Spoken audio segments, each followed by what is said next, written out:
오송 국가산단이 승인을 받으면서 첨단 바이오 클러스터 조성에 속도가 붙고 있습니다. 충청북도는 카이스트 바이오 메디컬 캠퍼스 유치에 사활을 걸었습니다. 반도체 공장 공사 현장 주변의 불법 주차가 심각합니다. 인도를 점령해 사고 위험이 높은데 무엇이 문제인지 현장 취재했습니다. 청주시가 낡은 시외버스 터미널을 개선하겠다며 민간 매각을 추진해 논란이 일고 있습니다. 시의회에서 졸속 매각 논란이 가열되면서 상임위 통과가 보류됐습니다.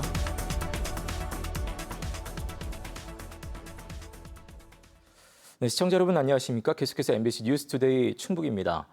오송 제3생명과학단지가 국가산업단지로 승인을 받았습니다. 이곳에는 첨단 바이오 의료 산업의 거점, 즉 한국판 캔달스케어가 들어서게 되는데요. 미국 보스턴의 캔달스케어처럼 대학과 기업이 있고 또 주거와 상업 기능까지 함께 배치한다는 구상입니다. 그래서 충청북도는 카이스트 바이오 메디컬 캠퍼스의 유치에 사활을 걸고 있습니다. 허지희 기자가 보도합니다. 세계 혁신 기술과 바이오 기업들이 모여 있는 미국 보스턴의 캔달 스퀘어. MIT 등 연구대학을 중심으로 모더나와 화이자 등 글로벌 바이오 기업이 입주해 바이오 클러스터의 성공 모델로 꼽힙니다. 정부가 오송을 중심으로 한국판 캔달 스퀘어를 추진합니다. 국토교통부는 오송읍 동평리, 정중리 일원 125만 평, 412만 제곱미터를 오송 제3생명 국가산업단지로 최종 승인했습니다. 내년부터 토지 보상을 시작해 2027년 착공, 2030년 준공을 목표로 추진됩니다. 핵심은 K-바이오 스퀘어 조성입니다. 연구기관과 병원, 글로벌 기업을 한 곳에 모아 연구와 생산, 인허가까지 이어지는 바이오 혁신지구로 2조 3천억 원이 투입될 대형 사업입니다. 이를 위해 충청북도는 현재 대학과 대형 병원 유치를 추진 중인데 카이스트와 손잡고 AI 기반의 희귀 난치 질환 분야 특화 캠퍼스를 구축하는 게 목표입니다. 이 사업에 막대한 예산이 들어가는 만큼 정부의 예비 타당성 조사 면제를 받는 게 무엇보다 중요합니다. 면제를 받지 못해 예타 과정을 거치면 착공이 미뤄질 수 있는데 지난해 이미 한 차례 실패했습니다. 충청북도는 최근 광주와 대구가 AI 관련 사업으로 예타 면제에 성공한 만큼 이를 최우선 도전 과제로 올려 사활을 걸고 있습니다. AI 바이오로 지금 준비가 되어 있기 때문에 정부에서 추진하고 있는 AI 바이오와 정말 밀접하게 돼 있어서 우리도 충분히 예타 면제를 받을 수 있다. 바이오 캠퍼스 조성의 전제 조건이라 할 수 있는 글로벌 바이오 기업 유치를 둘러싼 타 시도와의 경쟁도 넘어야 할 과제입니다. 대전을 비롯해 바이오 산업에 뛰어든 타 시도에서도 관련 스타트업 유치와 육성에 공을 들이고 있습니다. 임상을 담당할 대형 병원 유치도 남은 과제, 또 젊은 과학자들이 지역으로 내려올 정주 여건 기반을 마련하는 것도 시급합니다. 카이스트 브랜드가 있기 때문에 우수한 인재들이 많이 올 거라고 생각을 하고 세종시가 대통령실이라든가 국회라든가 혹시 이전하게 되면 훨씬 더 오송이 또 활성화될 거라고 생각하기 때문에 충청북도는 2030년 산업단지 준공 시기에 맞춰 대학은 물론 병원도 함께 문을 열도록 속도를 높인다는 계획. 성패를 가를 바이오 캠퍼스 조성 예비 타당성 면제 여부는 내년 초쯤 결정될 것으로 예상됩니다. MBC 뉴스 허지입니다. 충청북도와 청주시 그리고 국가철도공단이 오송역과 주변 지역 개발 방안을 함께 마련합니다. 새 기관은 어제 청주 오송 서남하로에서 종합개발계획 수립 용역 착수보고회를 열고 오는 2027년까지 오송역과 주변 지역을 연계한 체계적인 개발 계획을 세우기로 했습니다. 이 용역에서는 서나부지와 같은 오송역 주변 유휴부지 개발 방안과 구조 안전을 검토하고 오송역 접근성 강화를 위한 교통체계 개선 방안도 마련하게 됩니다. 용역비 6억 500만 원은 세 기관이 나누어 부담합니다.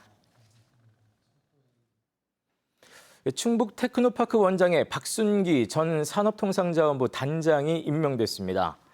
박 원장은 청주고와 서울대 법대를 졸업한 뒤 행정고시를 통해 공직에 입문했습니다. 박 원장은 29년 동안의 공직 경험으로 형성한 네트워크를 최대한 활용해 지역 수요에 부합하는 정부 사업을 적극 유치하겠다고 말했습니다. 임기는 다음 달 1일부터 2년 동안입니다. 앞서 공모과정에서 신규식 후보자는 청탁금지법 위반 의혹으로 자진 사퇴했고 석 달 넘게 원장 공백이 이어졌습니다. 청주의 반도체 공장 밀집 구역에서 도로가를 넘어 인도까지 점령하는 불법 주차가 5년째 반복되고 있습니다.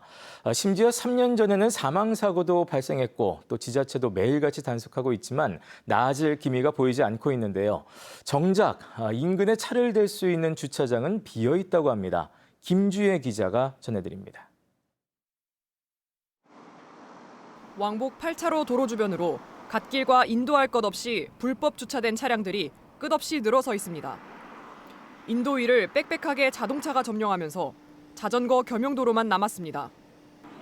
길을 가로막는 차량 앞으로 한 남성이 아슬아슬 비켜 걸어가고 보행자와 자동차, 킥보드가 아무렇게나 뒤엉켜 다닙니다. 인도에서 승용차가 차도로 빠져나오다 다른 차량과 부딪힐 뻔한 아찔한 상황도 벌어집니다. 차가 있으니까 부딪히려는 데도 있고 좀 조심하게 되죠. 위험하죠. 불법 주차 때문에 이 일대에서 매일같이 벌어지는 풍경입니다. SK로의 한 인도입니다. 이처럼 인도에 주차를 하고 출근한 차량이 약 700m 정도 도로를 따라 길게 늘어져 있습니다. 지난 2021년부터 반도체 공장과 LNG 발전소 건설 공사가 계속되면서 일용직을 비롯한 현장 노동자들의 불법 주차가 5년째 이어지고 있는 겁니다. 하루 5,000명 정도였던 건설 현장 노동자는 올해 들어 10,000명을 넘어서면서 불법 주차가 더욱 심해졌습니다. 지난 2022년에는 이곳에서 전동 킥보드를 타고 가던 40대가 불법 주차 차량을 피하다 굴착기와 충돌해 숨지는 사고까지 벌어졌지만 이후에도 나아질 기미가 없습니다. 갓길에 주차되어 있는 차량이 많아가지고 그 옆으로 이제 전동 킥보드가 지나가는데 옆에 이제 굴삭기가 운행 중인데 그걸 못 보고 하루에 100대 이상 지자체가 단속하지만 불법 주차는 끊이질 않습니다. 하루에 한 번은 출동을 단속을 하고 월 평균으로 따지면 주행형 같은 경우가 한 1,100대 정도, 한 2,200에서 2,300건 정도 단속을 하고 있습니다. 운전자들은 과태료를 내면서도 차 댈 곳이 없어서 어쩔 수 없다고 말합니다. 딱지를 끊어도 주차할 공간이 없으니까 사람들이 되는 거예요. 어쩔 수 없이. 공사를 발주한 SK 하이닉스의 넓은 주차장이 있지만 건설 현장 노동자들에게는 열어주지 않고 있습니다. 건설 노동자들의 주차 문제는 시공사인 SK 에코플랜트가 해결해야 한다는 겁니다. 뒤에다 대고 이제 걸어오는 거죠. 저희는 이게 있으니까 못 들어오니까. 부석원 주차장인가 뭐 써 있을 거예요. 근데 저희는 아마 해당이 안 되는 걸로 알고 있어가지고. 건설 노동자들도 이용 가능한 주차장이 있지만 노동자 수에 비해 주차권을 부족하게 주고 있습니다. 주차권이 없어요. 주차권이 안 줍니다. SK에서 매장이 이제 분배를 하잖아요. 많이 붙였거죠. 이에 대해 시공사인 SK 에코플랜트는 주차장에 여유 공간이 있어도 노동자들이 불법 주차를 하는 경우가 많아 주차장 이용을 권장하고 있다고 밝혔습니다. MBC 뉴스 김주혜입니다. 청주시가 낡은 시외버스 터미널의 민간 매각을 추진하고 있습니다. 그런데 이 매각 방침에 더불어민주당이 졸속 매각이라며 비판하고 나섰습니다. 청주시 의회에서 여야의 날선 공방이 벌어졌고 결국 상임위에서 이 안건은 보류됐습니다. 보도에 김영일 기자입니다. 1999년 지어진 청주 시외버스 터미널입니다. 시설이 너무 낡은 데다 안전사고 위험까지 제기되면서 매각이 추진되고 있습니다. 청주시가 인근의 고속버스 터미널처럼 상가나 주거시설이 포함된 민간 복합시설로 개발하기로 한 겁니다. 면적만 무려 25,900제곱미터, 가격은 1,200억 원에 달할 것으로 예상됩니다. 그런데 터미널 매각이 너무 졸속으로 추진되고 있다는 지적이 나왔습니다. 더불어민주당 청주시 의원들이 시민 공청회나 시민 의견 수렴 없이 추진되고 있다고 반발하고 나선 겁니다. 청주시가 터미널 매각을 추진하기 위해 리모델링 공사 비용을 지나치게 부풀렸다는 주장도 나왔습니다. 대합실 정도 하는데 한 100억 정도면 되고 저 건물 전체로 해도 한 300억 정도면 되는데 언론에 공표하기는 2배 이상 뻥튀기해서 이렇게 공포감 조성하시고 이러면. 매각을 추진하는 것이지 리모델링을 추진하는 것이 아니었기 때문에 지금 의원님 지적하시는 것처럼 세세하게 어떤 그런 걸 담지는 않았고 특히 공유재산을 처분하기 위해 해마다 작성하는 공유재산 관리 계획에도 시외버스 터미널은 없었던 것으로 확인되면서 터미널 매각을 추진하는 배경을 놓고 여야 간 공방이 벌어지기도 했습니다. 매각을 그냥 계속 밀어붙이는 이유가 굉장히 저는 궁금합니다. 내년에 또 선거도 있는데 이걸 어떻게 해석해야 될지 모르겠습니다. 공론화가 부족하다. 또 졸속 매각이다. 저는 동의할 수 없습니다. 때가 돼서 시기가 돼서 매각하는 거고. 결국 국민의힘 시의원들이 모두 퇴장한 가운데 터미널 매각 여부는 끝내 결론을 내지 못했습니다. 출석위원 과반수 의견으로 보류되었음을 선포합니다. 하지만 국민의힘 소속 김영기 의장의 직권 상정 가능성을 배제할 수 없는 가운데 뜨거운 감자가 된 시외버스 터미널의 운명이 다음 달 5일 시의회 본회의에서 결정될지 관심이 모아지고 있습니다. MBC 뉴스 김영일입니다. 지난 대선 당일 제천시의 한 투표소에서 벌어진 중복 투표 의심 사건에 대해 경찰이 투표 사무원의 실수로 판단했습니다. 제천경찰서는 선관위가 수사 의뢰한 77살 남성을 내사한 결과 선거법 위반 혐의가 없는 것으로 확인했습니다. 당시 지방공무원인 35살 여성 투표사무원이 남성과 이름이 같은 다른 유권자의 주민등록번호를 확인하지 않고 남성의 명부에 서명하도록 안내한 것으로 확인됐습니다. 이 남성은 선관위 실수로 투표권을 행사하지 못했고 경찰 조사까지 받았지만 제천시 선관위는 실수한 투표사무원에게 아무런 조치도 하지 않기로 했습니다. 충북 지역 의대생들이 신입생들에게 수업 거부를 강요했다는 의혹과 관련해 경찰이 범죄 혐의가 없다는 결론을 내렸습니다. 충북경찰청은 충북대와 건국대 의대생들이 수업 참여 설문조사 결과를 공지하거나 복귀한 학생들에 대해 입장을 표명한 것으로는 협박이나 강요 혐의를 적용할 수 없다고 보고 입건 전 조사로 종결했다고 밝혔습니다.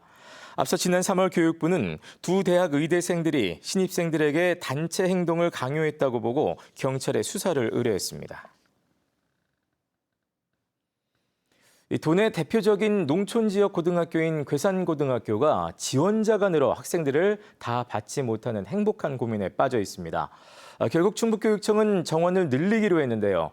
괴산고는 다른 지역 학생들까지 찾도록 하겠다며 괴산고의 대폭적인 지원을 계획하고 있습니다. 보도에 신병관 기자입니다. 자유령 국립고로 지정된 괴산고등학교입니다. 올해 괴산 지역 중학교 졸업자 가운데 괴산고 입학을 희망하고도 정원이 부족해 다른 지역으로 진학한 학생이 10여 명에 달했습니다. 자유령 국립고의 경우 자체적으로 다양한 교육 프로그램을 운영할 수 있어 대입에 유리할 것이라는 기대가 반영되며 지원자가 몰렸습니다. 정원을 채우지 못해 추가 모집까지 했던 전년도와 달라진 분위기입니다. 전공에 대한 강의를 따로 들을 수 있는 프로그램도 많고 해서 대학을 가기에 생기부를 쓰거나 할 때 더 유리한 점이 많은 것 같아요. 기숙사 건립과 방과 후 학교 등으로 학습 여건이 개선되면서 지역에 머물며 농어촌 전형 혜택을 받는 것이 낫다고 생각하는 학생들도 늘었습니다. 내신 따기가 다른 학교에 비해서 확연히 괜찮은 것 같다고 생각해요. 아무래도 활동도 많고. 문제는 정원이 부족해 다른 지역으로 진학해야 하는 학생들입니다. 도시내와 달리 농촌의 경우 다른 지역 진학은 경제적, 심리적 부담이 상대적으로 크기 때문입니다. 충북교육청과 괴산군이 정책 간담회를 갖고 해법을 내놨습니다. 먼저 충북교육청은 정원을 늘려 괴산고의 지역 학생을 최대한 수용하기로 했습니다. 정원 지원을 통해서 괴산의 학생들이 지역 안에서 안정적으로 공부할 수 있도록 하기 위함입니다. 괴산군은 괴산고의 다양한 교육 프로그램 운영을 위해 한 해 5억 원 이상을 지원합니다. 지역 학생 유출을 막는 것은 물론 다른 지역 학생 유입까지 늘리겠다는 계획입니다. 외지에서도 학생들이 유입을 시켜서 그러면 일석이조가 되는 거죠. 고등학교도 살고 인구 감소도 좀 해소가 되고. 괴산고뿐 아니라 음성고와 진천고 등도 자유령 공립고로 지정돼 지역사회 교육 경쟁력을 높이는 데 힘을 쏟고 있습니다. 교육 때문에 지역을 떠나는 것이 아닌 교육 때문에 지역에 머무는 지역 소멸의 해법을 찾을 수 있을지 괴산구의 실험에 촉각이 쏠리고 있습니다. MBC 뉴스 신병관입니다. 저출산으로 인한 학령 인구 감소로 내년 도내 초등학교 입학생부터 학급당 학생 수가 20명이 넘지 않도록 조정됩니다. 충북교육청은 내년 도내 초등학교 1학년 인원은 올해보다 900여 명 줄어든 9,700여 명으로 예측된다며 학급당 학생 수를 올해보다 4명을 줄여 20명이 넘지 않도록 할 계획이라고 밝혔습니다. 충북교육청은 교사의 개별 지도가 강화되고 학생들의 학습 참여도가 높아져 기초학력 보장에 기여할 것으로 기대하고 있습니다.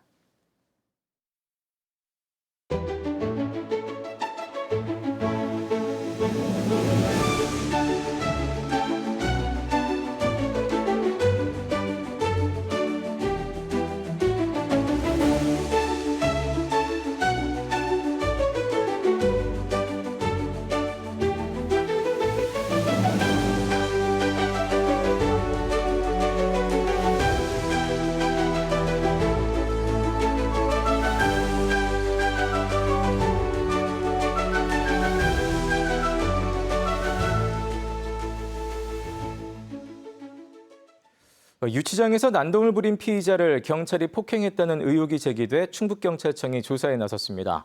충북경찰청은 지난 18일 새벽 4시쯤 유치장에 구금된 50대 피의자가 난동을 부리자 머리를 때린 혐의로 모 경찰서 경감에 대해 감찰을 벌이고 있다고 밝혔습니다. 이 피의자는 망상 증세로 행인을 드라이버로 찌르고 출동한 경찰관에게 이를 휘두른 혐의로 체포된 상태였습니다. 한편 해당 피의자는 정신착란 증세로 난동을 부렸다며 처벌을 원하지 않는다고 밝힌 것으로 전해졌습니다. 청주지방법원 제천지원은 둔기로 이웃 주민을 살해한 61세 남성에게 살인죄를 적용해 징역 18년을 선고하고 보호관찰 3년을 명령했습니다. 이 피고인은 지난 3월 27일 제천시 청풍면에서 평소 사이가 좋지 않았던 이웃을 여러 차례 내리쳐 살해한 뒤 경찰에 자진 신고했습니다. 피고인은 살인의 고의가 없었다고 주장했지만 재판부는 이를 받아들이지 않았습니다. 제천시가 다음 달부터 지역화폐 모아의 할인율을 기존 10%에서 15%로 올립니다. 이번 할인율 상향은 정부의 인구 감소 지역 지원 정책에 따라 법령이 정한 최대치로 월 구매 한도는 1인당 100만 원으로 유지됩니다. 한편 40세 이상만 살 수 있는 지류 상품권은 50만 원까지 구매할 수 있습니다. 일제강점기 일본 왕세자 출생을 기념해 만들어진 것으로 알려진 음성설성공원 경호정의 안내판 문구가 수정됩니다. 음성문은 친일잔재 청산을 위해 안내판에 건립 배경과 인물 행적 등을 추가해 경호정의 의미를 알릴 계획입니다. 음성문은 지난 90년 동안 지역민과 함께한 유적인 만큼 경호정을 철거하지 않고 역사 교육 현장으로 남겨두기로 했습니다. 다음 달 4일부터 열리는 제21회 제천국제음악영화제 기간 중 특별 프로그램으로 무소음 디제잉 파티가 진행됩니다. 영화제 조직위원회는 다음 달 6일 밤 제천 예술의 전당 동명광장에서 무선 헤드폰을 착용하고 DJ의 선곡을 즐길 수 있는 독특한 프로그램을 개최한다고 밝혔습니다. 참가비는 무료이며 선착순으로 50명을 받아 무선 헤드폰을 대여한 뒤 밤 9시 반부터 1시간 동안 참여하는 프로그램입니다. 3년 만에 달이 붉게 물드는 개기월식을 맞아 심야 관측회가 열립니다. 충주 고구려 천문과학관은 다음 달 7일 밤부터 8일 새벽 사이 달이 지구 그림자에 가려지는 월식이 3시간가량 진행되는 동안 심야 관측회를 개최합니다. 네, 뉴스를 마칩니다. 고맙습니다.